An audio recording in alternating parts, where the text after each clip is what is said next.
wouldn't it be crazy if you were adopted and I was actually your father? What the is going on? Where I want to circle back and talk about the, what is it, Antwoord? You guys know that band. Some of you might know that band. Okay, they haven't been relevant in like years and years and years. They've been canceled like a million times. But I found this singer the other day, and this is really interesting. She was like a Tumblr user at the time, like back when she was 19. Oh, Antwoord. Okay, well, I'm not doing all that. I'm just gonna say Antwoord, and y'all can say I'm Southern. So anyway, this happened a couple years ago, but I just found out about this, and it's really wild. So this girl, she was a Tumblr user. Okay, there's a bunch of weird names up here. I think her name's like Zheani. I really want to say her name right because she seems cool as shit, but I got pronunciation problems. She was a girl that had a Tumblr blog, and she would always post, and you guys know a lot of people had like sexual content on Tumblr. Well, this band found her Tumblr and they start sending her, and they're like a really famous band. If you look them up, like all their videos have like 200 million videos and stuff on YouTube. This one's gonna be a little heavy, but like I said, guys, it's react time because I haven't seen any of these. So they're this really, really popular band from South Africa. Like if you guys look them up, they have millions of views. This song has 257 million, 800,000, 168 million, 86 million. This is a really popular band. I'm gonna go ahead and say beforehand, I'm a little biased because even when I was younger, I really hated this band. I don't know why. I thought they were really corny. But I will say this, I don't want to offend anyone that had a phase where they were super, super into this band because I am definitely gonna roast and make fun of them. But I want you to ask yourself, in the period of time that you really loved this band, Antwoord, were there other bands you liked? And you know that those bands were better than this one, right? Like you had better taste at the time. This just happened to be in the mix. I'm just gonna tell y'all my opinion of these people beforehand, and I thought that this was so fucking weird. Antwoord is composed of this guy named Ninja. I think it's like Ninja Jones, and then Yolandi Weiser, right? So when I first found out about this band, I thought that it was just a little bit weird because Ninja, right now, he's about 9 years, Yolandi senior. Ninja looks like this. I don't know what is going on here. And then this is Yolandi, all right? Now, granted, she's a little weird looking, right? But that's really the haircut. That's really the makeup. She's very petite. She's very cute. Like, she's got a cute face. And so, like, when I was younger, I was like, what is going on here, right? I always thought that it was really weird that he was dating this woman or like, not dating. I don't even know exactly what their relationship is. It looked like they had some kind of sexual relationship, but for the most part, they just made music together. And I kind of got the vibe of like almost adult grooming, okay? Because she just like when they met, she was in her 20s, like her early 20s, and this guy was like in his like late 30s, and he was just like really intense. And I always got that inkling. And when I saw what happened, I was like, oh my God, I think I was right. Now, back to this chick, Zheani. Before she was a musician, she was a Tumblr girl, okay? Also, I definitely, if you're a person that's like been an editor or something online in fandoms, I definitely suggest you look at her stuff because I love seeing people that had a hobby like running a Tumblr blog and then creating like an entire career out of it. Granted, she went to music, but she does her aesthetics and stuff like that, and they very much remind me of Tumblr stuff. But she wasn't making music at the time. She was running this blog.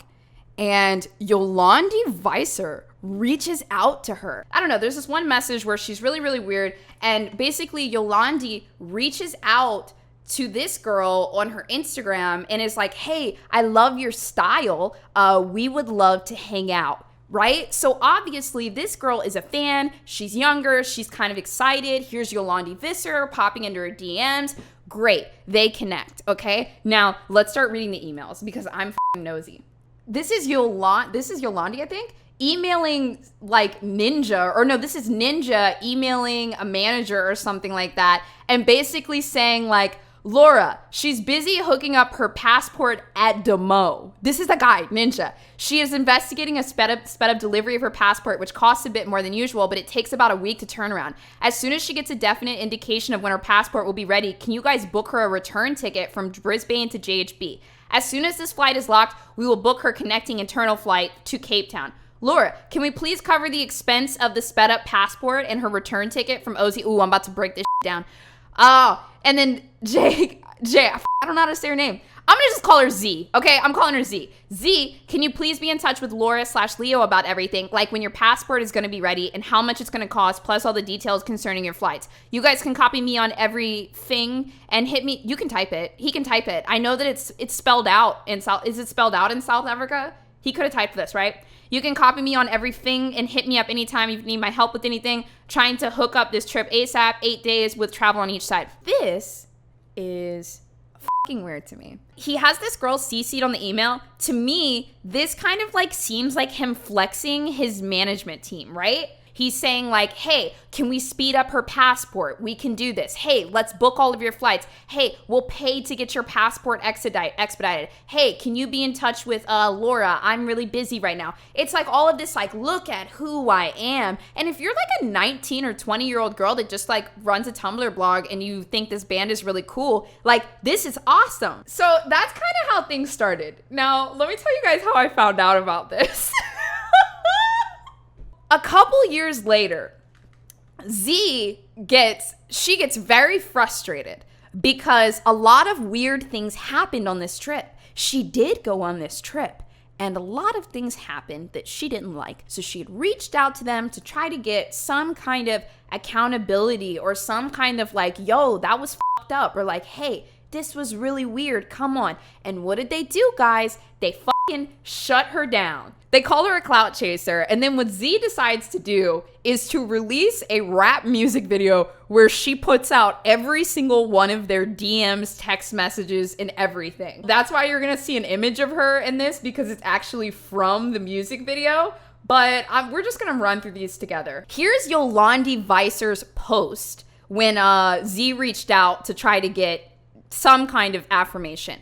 Yolandi typed this: "It has come to my attention that a Antwoord fangirl called Zheani has accused me of some really horrible things. I don't usually respond to these things as people say shit about me all the time, but this time she's attacked my family, including my daughter. Me and Ninja broke up in 2013. I started seeing someone else, and Ninja had a bunch of girlfriends at the time. One of them was a fangirl from Australia called Z, who Ninja invited to South Africa to visit him. She accepted the invite and came to my house to visit shortly after." Yo, that's so fucked up. The way that Yolandi tries to write this, she accepted the invite and came to visit shortly after. Bro, we literally just saw the email where Ninja was coordinating her flight almost desperately. Can we expedite her passport? I really want her there for this thing. Can we pay for this? Can we do this? And then Yolandi writes it as, she accepted the invite and came to visit shortly. Like, nah, bro, y'all were begging this girl. I think she stayed in SA, South Africa, a total of 4 days or something. I only saw them once during her visit. As you can imagine, it was a little awkward because our breakup was still kind of fresh.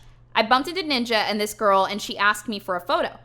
My first impression of her was she seemed like an obsessive Antwoord fangirl, and her hair was cut exactly like mine, but she also seemed sweet. Remember, when people do something bad and they're trying to get out of it, they always like to try to discredit the other person in between. Most people just say what happened. Then she says, Ninja told me aside that after meeting her in person, he didn't really have chemistry with her. Shortly after this, he cut the trip short and she returned to Australia. But Ninja felt bad because he said she was a nice person, and they stayed friends on text. A year or so later, can't remember the exact dates, we played at the Big Day Out Festival in Australia. Z hit us up and asked us if she could help get us in with the vegan on food tour. We said yes, and we thought it was a cool idea. Wait, there's more to the post. 5 years later, she comes out with an insane story saying that she was trafficked to Africa by me. She also said that I tortured her and put her in a satanic ritual. Just for the record, me and Ninja are Buddhists. We practice yoga, meditate, and are vegetarian. This girl is ticking all of the boxes of a crazy person here. She said Ninja dated her because she looks like my daughter. I mean, WTF? Creepy. I know during the 4 days Ninja dated her, they took a nude selfie together that Z sent to Ninja afterwards. Ninja never posted this photo. He's had so many girlfriends since, and Z was long gone and deleted. Holy shit. This was 5 or 6 years ago, and now she comes creeping out of the woodwork with this mental story that she's made up in her head to try to launch a music career. This is a typical case of clout chasing / climbing. Please, let this be a lesson to y'all. Be careful who you let into your space, especially IG thoughts. Love all but trust no one. Women are very powerful, but women who get dumped can turn sour and more sour. Oh, shut the f*** up, Yolandi. Yolandi. Shut the f*** up. It is dangerous when they start making up lies and believing their own bullshit to get back at whoever dumped them. Don't abuse your power, girls. You Yolandi, oh my god. Yo, this is so So afterwards, Antwoord actually sues Z and tries to get her to take this song down. She wrote, "Just so everyone knows, Antwoord are threatening to sue me for defamation if I don't take down the song. So I decided, it. While we're at it, why don't I just set myself on fire and drop a selection of evidence supporting every lyric." Oh, this is why she did it. She really did. Yo, she really did leave the song up too. According to my lawyers, I'm facing bankruptcy and jail time if I don't take down the track. I have decided to ignore their advice. I guess that's what a girl gets in Australia for exposing her abuser. We have no idea how she responded, but honestly, at the time, she was a fan that was interested, and maybe there was some kind of, maybe there was like sexual conversations or something of that nature. But what I first read was that Z started to get overwhelmed because Mr. Ninja Jones was sending her like several messages a day, and like she wouldn't even respond, and he would just send another, and he would just send another, and he would just send another. This is from her music video. I think that she was just a fan that was in it pretty deep, but I just want to talk about Ninja's messages because there's a lot of cultish behavior here. So Ninja says, "If you're my little witchy homie, all fierce and furiously bright light bursting from your heart, I could gush." And she said, "Inadequacy, I will keep working at it, dude."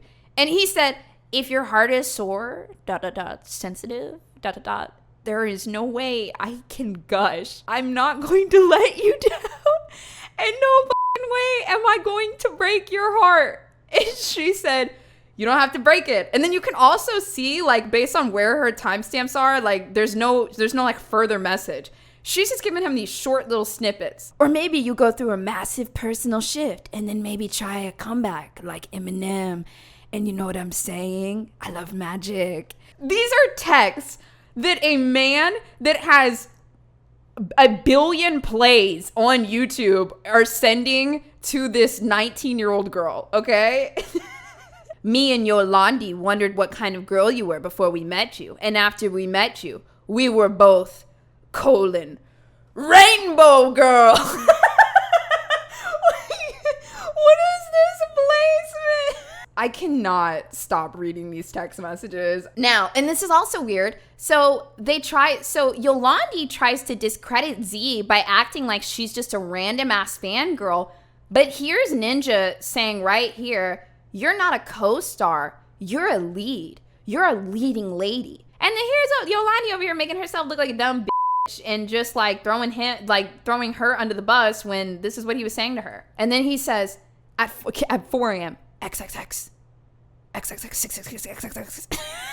And she said, "That's my PIN number at work." Does it seem like this woman is flirting? What would you do if you were adopted and you found out that I got a chick pregnant when I was 17 or something, and then you find out I'm actually your dad? We gotta give this girl fucking props, okay? We gotta give this girl some props, because let's talk about the reality of the situation. She's talking to this artist that she's a massive fan of. Look, they say never meet your idols. And he, at 4 a.m., is talking about some, "Wouldn't it be crazy if you were adopted and I was actually your father?" and her response to this is just, I'm gonna be honest, there's a lot of people that if they were talking to a YouTuber or somebody that they idolized and they even said something crazy like this, the woman might feel pressured to go along with it because they're kind of confused, but they like this YouTuber, they think, so they don't want them to go away. But Z just straight up said, what the f***? Because Yolandi is a lead. It's not natural for her to be at my side 100% on an intimate level. It took us a long time to work this out, but it's super f***ing obvious now. And because you are a lead, again, it doesn't seem natural for you to be at my side 100% on an intimate level. It's so weird, because I love kissing you. It's the f***ing best. But we're not naturally in sync on all levels of intimacy. You're so sexy and crazy and pretty and high power. This is his whole little holy trinity of, this is what type of girl I'm in the mood for today, and this is what type of girl I'm in the mood for over here. It's the harem. It's the harem. So this is cultish, this is like cultish grooming almost. Like, sure, she's not under 18, but you can be groomed into a cult. This is where we're gonna get to some of the more explicit stuff because it's blocked out. But listen, guys, sorry, I have to read it. She said, "The deadest of eyes," and he said, I would love to talk to a group of people while you suck my pee-pee. Then you turn around and open your blank for me. Zero expression. No sounds from you. Can we just get some big fucking W's for this girl, Z, just slamming him through a song, posting all of his D? I've never seen anyone leak this. Listen, a Google Doc, right? So then on her actual trip, this is what she said. So she does go out to South Africa to visit, and she said, after months of corresponding with Watkin, I'm sorry, it's not Ninja Jones, it's Watkin, whatever. With Watkin, I had my drink spiked with a powerful hallucinogen on the 25th of July. I was sick and tripping for days. While I was still hallucinating, Watkin stated that Yolandi had said it would be better if I just came to Africa. And within 24 hours, their PA was already organizing my flights. Oh, that's the email we saw. That was really aggressive. He said, yo, this working, fool? No one has this number now, haha. And she said, yeah, it's working. And he said, gonna carry on checking in on you. Let me know if you want me to call, okay? And she said, this sucks. It's okay. So she's clearly in the middle of a bad trip. She said, I just hope the amount wasn't too blank. Oh, dude. They might have like agreed to do shrooms or something like that. It seems like she wasn't happy with the dosage. Which, I'm sorry, this guy seems like somebody they would be like, no, it's okay. Eat 8 mushroom caps. That's just how I imagine him talking. This was uploaded in March 2019, so I think we can give our girl Z a big round of applause because she hasn't been sued and the video is still up. So congratulations to her for getting to speak her piece. And I'm also happy myself to bring some more attention to it too, because I can't believe I hate this band and I never heard of it, yo. Literally.